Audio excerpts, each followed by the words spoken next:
Taoiseach, I want to raise today with you the case of Seamus Culleton, the Irish citizen, the Kilkenny man, who has now spent 5 months imprisoned in an ICE detention camp in Texas. Yesterday, the country was silenced, listening in as Sheamus phoned Liveline to speak about his ordeal.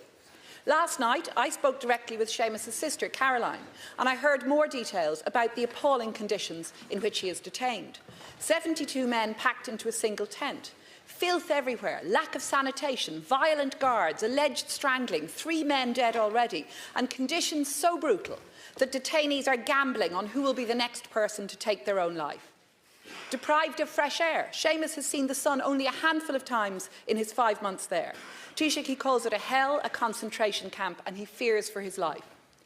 And Sheamus is a man who's lived in the US for 17 years, who runs a successful business in Boston, who married his American wife, Tiffany Smith, last April. But he has now spent more than half of his married life behind barbed wire in this camp.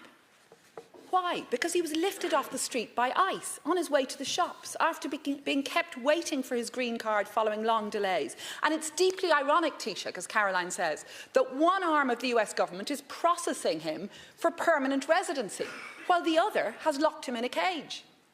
To describe his testimony as shocking would be an understatement. It appears beyond doubt to breach American commitments under the UN Convention Against Torture and Cruel or Degrading Treatment. But what is the Irish government doing about this?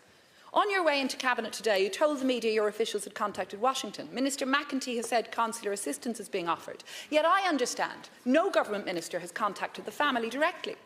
And yet, Taoiseach, this is an Irish citizen about whose plight the government has known for some time. Reports of his treatment hit the press days ago with Carolyn Lillington's piece in the Irish Times. So, Taoiseach, you must commit now, on the floor of the Dáil, to pulling out every stop, using every diplomatic lever at your disposal to secure Sheamus's release. No delays, no waiting for St. Patrick's Day. Because Sheamus, unfortunately, is not an isolated case. Parliamentary questions from my Labour colleague Duncan Smith revealed that deportations of Irish citizens from the US have quadrupled in a year. And we've all read articles about detention of innocent people, like Donna Hughes Brown, a grandmother who had lived in the US legally since she was 11 years old. Immigration lawyers in America tell us Irish citizens are watching the news and fearing for their own futures.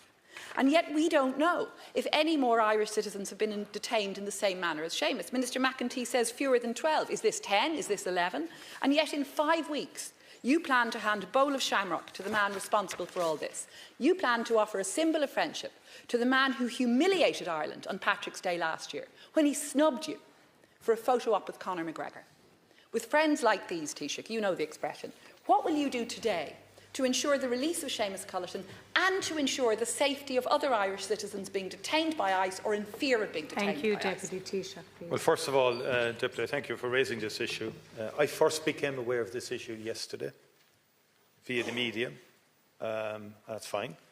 That's when I first became aware of it. Obviously, the Department of Foreign Affairs became aware of the case in October and have been dealing and providing consular assistance to Seamus Culleton and the family via the team in Austin, the Consulate General in Austin and the Embassy in Washington DC and our consular unit in Dublin. And I would say to you that we have migration law in this country. We have laws. There's legal status in Ireland. There's undocumented status in Ireland. Every country, bar none, has migration law. We have sought over the years to try and regularise the undocumented in America via legislation in Congress on the Hill.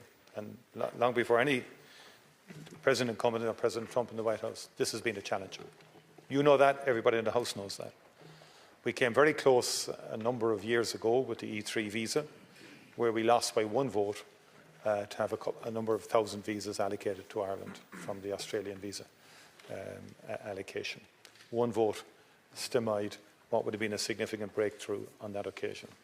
And it's been extraordinarily difficult to get consensus on the Hill in respect of migration for any one specific country, because Hispanics, Latinos will all want similar deals. So it's either a deal for all or none. And that's been the consistent position in the US for the last decade or so.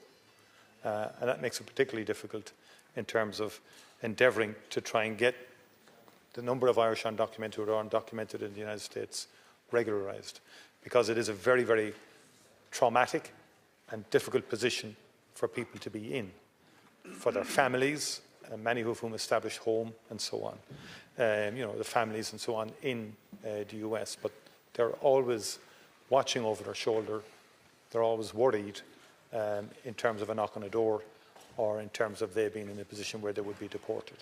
And deportations have been going on for quite some time, quite a number of years. There's a particular intensity in terms of the current ICE campaign. Of that, there is no doubt.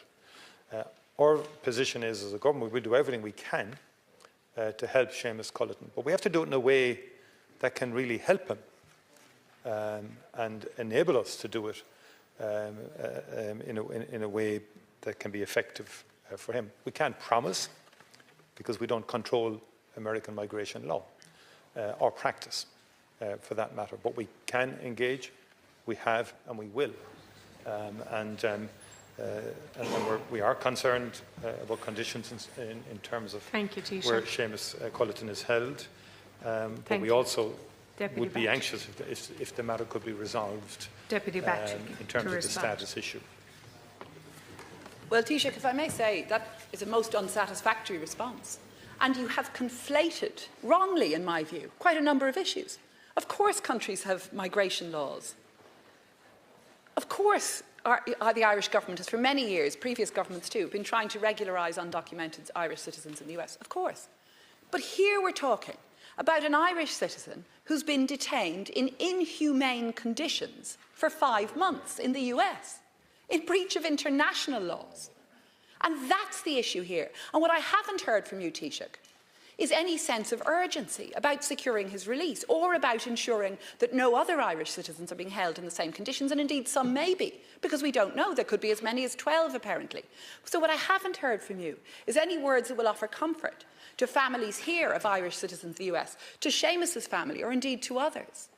And what we're hearing is simply saying you're going to continue using, it seems fairly limited diplomatic levers. You're still going to go to the US. I mean, Taoiseach, wouldn't it be more appropriate to go to the US on Patrick's Day to offer condolences to the mayor of Minneapolis, because we're seeing ICE killing US citizens on the street and detaining Irish citizens in breach of due process in inhumane conditions. Respond, Deputy Taoiseach, please. Well, again, there are a number of cases, and again, it could be 5 to 6 cases, but they vary in terms of status, in terms of each individual case. And you're implying wrongly my approach to this. I would have thought that what the prime objective is to secure status. That's the prime. Obviously, people want to get out of the detention facility, but no, look, it's look, okay, you know best, and you can do all the public. No, sorry, it's I would argue it's status. Let's not do anything that could even make that more difficult. That's all I'm saying. This cannot be resolved in the public domain. Totally. You should know that. No, either we want to genuinely try and help, and I know you do. Yeah. So the issue is status, it seems to me, is the number one issue that I would like to see. I can't promise anything in respect of securing that. But I would have thought that would be the objective. Thank you. Deputy Holly. He's married. He's been there for 20 years. He has a business. Thank you, Taoiseach. Time is up. Deputy Holly Kearns.